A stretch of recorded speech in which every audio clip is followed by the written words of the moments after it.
السلام علیکم ورحمۃ اللہ وبرکاتہ۔ ربی اشرح لی صدری ویسر لی امری واحلل عقدۃ من لسانی یفقہوا قولی۔ اے میرے رب، میرا سینہ کھول دے اور میرے لیے میرا کام آسان کر دے اور میری زبان کی گرہ کھول دے تاکہ لوگ میری بات سمجھ سکیں، آمین یا رب العالمین۔ الحمدللہ، آج ہمارا ایک نیا ٹاپک کے ساتھ ایک نئی سیریز کا آغاز ہونے جا رہا ہے، جو ہے مکمل استخارہ کورس۔ اس کورس میں آپ انشاءاللہ تعالی بہت کچھ سیکھیں گے، ایسا استخارہ جو قرآن اور سنت سے، ہماری سیرت نبی صلی اللہ علیہ وآلہ وسلم سے ثابت ہے، اور ایک وہ استخارہ کہ جو ہمارے ہاں بہت زیادہ رواج پا چکا ہے، عام ہے، مشہور ہے، لیکن وہ درست نہیں ہے، اس کا سنت سے، سنت رسول صلی اللہ علیہ وآلہ وسلم سے کوئی تعلق نہیں۔ ان دونوں استخاروں میں کیا فرق ہے، استخارہ کہتے کس کو ہیں، کیا استخارہ کرنا جائز بھی ہے یا نہیں جائز، پھر کن معاملات میں آپ استخارہ کر سکتے ہیں، نیز جو بھی سوالات ایک استخارہ کا لفظ سن کر آج ایک مسلمان کے دل و دماغ میں آنا شروع ہوتے ہیں کہ استخارہ کیا ہے، استخارہ کیا ہمیں خود کرنا چاہیے یا اس کے لیے ہمیں کوئی بہت زیادہ نیک بندے کی ضرورت ہے، کسی اور سے کروا سکتے ہیں۔ اچھا، پھر یہ کہ آن لائن استخارہ کیا ہے، سنت استخارہ کرنے کا کیا طریقہ ہے، پھر استخارہ کی دعا کیا ہے، اس کو کس طرح سے پڑھنا ہے۔ استخارہ سے متعلق بہت سی غلط فہمیاں ہیں جو ہماری عوام میں، آج ہماری مسلمان قوم میں رواج پا چکی ہیں۔ پھر استخارہ کے بعد کیا کرنا چاہیے، کیسے پتہ چلے گا کہ اس کا جواب ہمیں اللہ کی طرف سے پازیٹیو سائن ملا ہے یا نیگیٹو ہے۔ استخارہ کے بعد خواب آنا ضروری ہے، کس وقت کیا جائے، رات کو کرنا چاہیے، اس کے بعد سونا ضروری ہے، کتنے رکعات نفل پڑھنے ضروری ہیں، یا اس کے بغیر بھی ہم استخارہ کر سکتے ہیں۔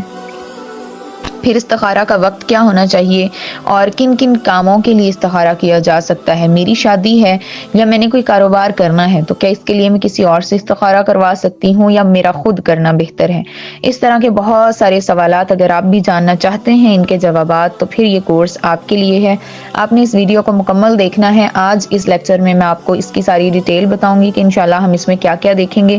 اور تھوڑا سا ہم استخارہ کے بارے میں، یعنی اس کے معنی اور مفہوم کو سمجھنے کی کوشش کریں گے کہ ایکچوئل میں استخارہ کہا کسے جاتا ہے، اس کے معنی کیا ہیں، اس کے اصطلاحی معنی کیا ہیں۔ پھر نیکسٹ ہم اپنے ایپیسوڈز میں اسی سیریز کے انشاءاللہ تعالی اس کو مکمل کریں گے۔ سب سے پہلے یہ سمجھ لیجئے کہ استخارہ ایک لفظ ہے، اس کے لفظی معنی ہے خا، یا اور را۔ ٹھیک ہے، یہ کسی چیز میں بہتری کو طلب کرنے کو کہا جاتا ہے، کسی چیز میں خیر طلب کرنا، خیر مانگنا، اللہ تعالیٰ سے خیر مانگنا۔ اور پھر دوسرا اس کا مطلب یہ بھی ہے کہ اللہ تعالیٰ سے مشورہ مانگنا، اللہ تعالیٰ سے مشورہ کرنا، اس کے اوپر توکل کر کے اپنے اس کام کو، جس بھی مقصد کے لیے آپ استخارہ کر رہے ہیں، اس کو اللہ تعالیٰ کے سپرد کر دینا۔ پھر آ جاتے ہیں استخارہ کے اصطلاحی معنی کی طرف۔ اصطلاحی معنی کیا ہے؟ خیر طلب کرنا، جیسا میں آپ کو بتا چکی ہوں، ہر قسم کی خیر و برکت اللہ تعالیٰ سے مانگنا، طلب کرنا۔ یعنی نماز استخارہ میں جو ہمیں دعا سکھائی گئی ہے، دعا کے ساتھ اللہ کے نزدیک جو بہتر اور افضل چیز ہے اس کی طرف اللہ تعالیٰ سے رجوع کرنا اور اللہ تعالیٰ سے وہ مانگنا، یعنی جو بھی آپ کام کرنے جا رہے ہیں اس میں اللہ تعالیٰ کی مدد طلب کرنا۔ استخارہ کی پھر یہ بھی ہم دیکھیں گے کیا استخارہ کی نماز کیا ہے۔ تو استخارہ کی نماز بھی ایک ہوتی ہے، وہ مسنون ہے، اس کی دعا بھی جو مسنون ہے، سنت سے ثابت ہے، ہمیں وہی کرنی چاہیے۔ علماء کا اس پہ اجماع ہے کہ نماز استخارہ سنت ہے، یعنی کہ اگر آپ استخارہ کرنا چاہتے ہیں تو اس میں اگر آپ نماز پڑھ کے، وہ نماز یاد رکھیں گے وہ نفل نماز ہوگی، آپ 2 رکعت نماز نفل استخارہ کی نیت سے پڑھیں گے، اور نیت ہمیشہ دل کے ارادے کا نام ہوتا ہے۔ ضروری نہیں کہ آپ قبلہ طرف منہ کر کے پھر آپ اوپر ہاتھ اٹھا کے پھر آپ اونچا بول کے نیت کریں کہ منہ میرا قبلہ شریف، اور یہ وہ جو بھی یہ ہم کرتے ہیں وہ ہم اپنے دل کی تسلی کے لیے اور اپنے بڑوں سے سنتے ہوئے آئے ہیں، اس وجہ سے ہم کرتے ہیں، ورنہ اس کا بھی سنت سے کوئی ثبوت نہیں ہے۔ اور اگر آپ دیکھیں، اگر یہ ہمارے رسول اللہ صلی اللہ علیہ وآلہ وسلم کی سنت ہوتی، آپ بھی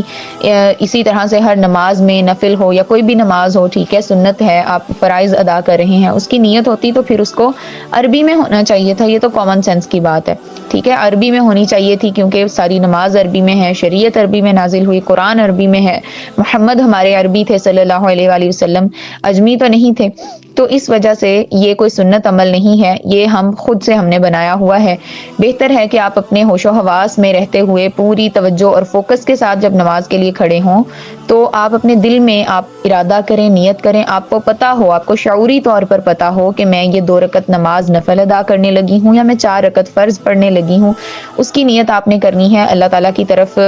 اللہ تعالیٰ کے لیے خالص اور اللہ تعالیٰ کے کعبے کی طرف منہ کر کے، ٹھیک ہے۔ تو اب تک جی میں نے آپ کو استخارہ کا ایک مختصر سا انٹروڈکشن دے دیا، کچھ باتیں بھی ہم نے دیکھی، اور آج ہم نے یہ دیکھا کہ ہم نے پورے کے پورے اس سیریز میں، ان ایپیسوڈز میں، اس کورس میں ہم کیا کیا چیزیں سیکھیں گے، کیا ڈسکس کریں گے۔ اب نماز استخارہ کی کچھ اہمیت بھی آپ کے دلوں میں ہونا ضروری ہے، آپ کو پتہ ہونا چاہیے کہ استخارہ ہمیں کیوں کرنا چاہیے۔ استخارہ کی مشروعیت میں حکمت یہ ہے، یعنی ہمیں استخارہ کیوں کرنا چاہیے، اس میں اللہ تعالیٰ کی حکمت یہ ہے کہ اللہ کے سامنے، اللہ تعالیٰ کے ہر حکم اور اس کی رضا کے سامنے سر تسلیم خم کیا جائے اور طاقت و قدرت سے نکل کر اللہ تعالیٰ کی طرف التجا کی جائے، اللہ سے مانگی جائے مدد کہ یا اللہ میں تو لا علم ہوں، مجھے کچھ نہیں پتا، میرا علم، میری عقل بہت زیادہ محدود ہے اور تو سب کچھ جاننے والا ہے، تو جانتا ہے میرے حق میں کیا بہتر ہے، لہٰذا تو مجھے وہ عطا فرما دے تاکہ دنیا اور آخرت کی جتنی بھی خیر و بھلائی ہے وہ سب آپ کے اس کام کے اندر جمع ہو جائے، اور اس کے لیے اس مالک الملک اللہ سبحانہ و تعالیٰ کا دروازہ، اس کا در کھٹکھٹانے کی ضرورت ہوتی ہے، اور اس کے لیے نماز اور دعا سے بڑھ کر اور کوئی بہتر چیز نہیں، کوئی چیز نہیں جو آپ کو کامیاب کر سکے سوائے نماز کے اور اللہ تعالیٰ سے تعلق کے، کیونکہ اس میں اللہ تعالیٰ کی ایک عظمت بیان ہوتی ہے، اس کی ثنا ہے، اس کی حمد ہے، ہر طرح سے اللہ تعالیٰ کے سامنے ہم محتاجگی والا اپنا جو ایک عنصر ہے وہ پیش کرتے ہیں کہ یا اللہ ہم تیرے محتاج ہیں۔ پھر استخارہ کرنے کے بعد جو کام آپ کے ذہن میں آئے آپ نے خود اس کو انجام دینا ہے۔ سب سے پہلے یہ بات سمجھ لیجئے کہ استخارہ چاہے آپ کا اپنا معاملہ ہو چاہے کسی کا بھی معاملہ ہو، اس بندے نے خود استخارہ کرنا ہے، کسی اور سے استخارہ کروانا، آن لائن استخارہ کروانا درست اور جائز نہیں۔ باقی انشاءاللہ ہم پوری سیریز میں اس بات کو ڈیٹیل سے بھی دیکھیں گے، میں آپ کو اگزامپل کے ذریعے بھی سمجھانے کی پوری کوشش کروں گی۔ اللہ تعالیٰ سورہ بقرہ میں آیت نمبر 45 میں کیا فرماتے ہیں؟ وَاسْتَعِینُوا بِالصَّبْرِ وَالصَّلَاةِ، اور مدد مانگو صبر اور نماز کے ساتھ۔ تو اس سے ہمیں یہ پتہ چلتا ہے کہ نماز اور صبر 2 ایسی چیزیں ہیں جو ایک مسلمان کے اندر، ایک مومن کے اندر اس کے ایمان کو قوی کرنے کا سب سے بہترین اور اعلیٰ ذریعہ ہے، سب سے بہترین آلہ ہے اس کے لیے، کہ صبر اور نماز جس کے پاس نہیں ہوگی اس کو اللہ کی مدد حاصل نہیں ہو سکتی۔ اسی طرح سے اللہ تعالیٰ نے سورہ فاطر میں فرمایا یا ایھا الناس انتم الفقراء الی اللہ واللہ هو الغنی الحمید، اے لوگو تم ہی اللہ کی طرف محتاج ہو اور اللہ ہی سب سے بے پرواہ تمام تعریفوں کے لائق ہے۔ اللہ تعالیٰ کی بنائی ہوئی تمام مخلوقات ہیں، تمام کائنات ہیں، اللہ تعالیٰ کسی کا محتاج نہیں، اس کو کسی چیز کی ضرورت نہیں، وہ سب سے بڑا، سب سے بلند تر، سب سے عظیم تر اور سب سے بے پرواہ اور بے نیاز ہے۔ ہم سب اللہ کے محتاج ہیں، ہم اس کی مخلوق ہیں، وہ ہمارا خالق اور مالک ہے۔ آپ دیکھیں ہمیں اپنا ہر چھوٹے سے چھوٹا اور بڑے سے بڑا کام اللہ ہی کی مدد سے ہم کرنے کے قابل ہوتے ہیں، حتیٰ کہ ایک ہمارا چھوٹا سا بھی کام ہو اگر وہ اٹک جائے تو اللہ تعالیٰ اگر نہ چاہے تو ہماری کوئی مدد نہیں کر سکتا، اور وہ ہمارا کام وہ بھی رک جائے، اور اگر کوئی بڑے سے بڑا کام ہو وہ بھی جو ہمیں بہت مشکل لگ رہا ہو، بعض اوقات وہ بہت آسانی سے ہو جاتا ہے۔ کیونکہ اس میں ہم نے اللہ سے مدد مانگی ہوتی ہے اور اللہ کی مدد ہمارے ساتھ ہوتی ہے۔ اب دیکھیں ہم تو انسان ہیں، ہم عام انسان ہیں اور ہم بہت زیادہ گناہگار، خطا کار ہیں، خطاؤں کا پتلا ہوتا ہے انسان۔ انسانوں میں سب سے زیادہ عظیم اور عظمت والا کون ہے؟ انبیاء کرام، اللہ تعالیٰ کے نبی اور رسول جو اس نے آج تک اس دنیا میں بھیجے۔ انبیاء کرام بھی ہمیشہ اللہ تعالیٰ ہی کے در کے فقیر رہے ہیں اور اسی سے دعا مانگتے رہے۔ سورہ قصص میں حضرت موسیٰ علیہ السلام کی دعا جو کوٹ کی اللہ سبحانہ وتعالیٰ نے، بہت خوبصورت دعا ہے، لازمی اس کو یاد کریں، اپنے لیے مانگا کریں، ہر طرح کے معاملے میں، ہر طرح کی اللہ تعالیٰ سے گائیڈنس کے لیے، چاہے آپ کی شادی کا معاملہ ہو، چاہے کاروبار کا ہو، بچوں کے لیے ہو، کسی بھی طرح کا مسئلے مسائل ہوں۔ ربی انی لما انزلت الی من خیر فقیر، اے میرے رب بے شک جو خیر بھی تو میری طرف نازل فرمائے میں اس کا محتاج ہوں، یعنی اے اللہ تیری طرف سے خیر و برکت ہی نازل ہوتی ہے اور میں تیری ہر قسم کی خیر و برکت کا محتاج ہوں، یعنی مجھے سب کچھ آپ ہی سے لینا ہے یا اللہ، مجھے ہر قسم کی خیر آپ ہی سے لینی ہے اور آپ ہی سے چاہیے، کیونکہ خیر کا خالق ہی وہ ہے، وہی خیر تقسیم کرتا ہے اور وہی دے سکتا ہے۔ مومن کے بارے میں اللہ تعالیٰ کا ہر فیصلہ ہمیشہ خیر ہوتا ہے۔ یہ ساری کچھ تمہیدی باتیں ہیں جو آپ سب کے ساتھ کرنا ضروری ہیں تاکہ آپ کا ایک مائنڈ ڈیولپ ہو، آپ کی ایک سوچ بنے کہ اللہ تعالیٰ سے خیر طلب کرنا اور خیر کے معنی کیا ہیں اور یہ کس قدر اہم ہے، یہ کیوں ضروری ہے۔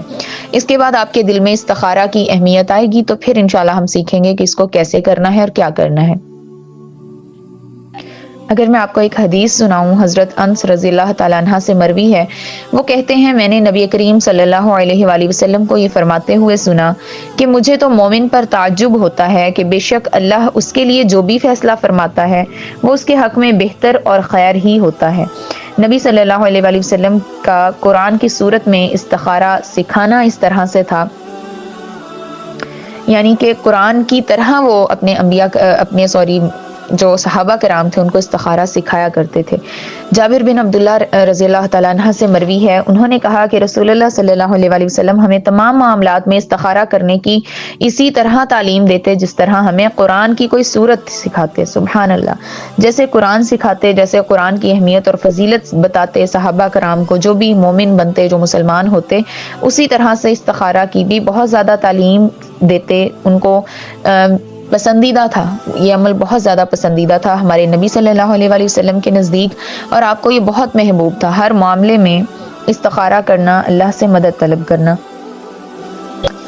پھر اس کے بعد یہ کہ استخارہ کا مطلب تو آپ کو سمجھا دیا کہ خود کو اللہ کے سامنے حقیر اور فقیر بنا کر پیش کرنا، اللہ تعالیٰ سے اس طرح سے مدد اور دعا مانگنا کہ یا اللہ ہم بہت شارٹ سائٹڈ ہیں، ہماری عقل بہت محدود ہے، ہمیں نہیں پتا کہ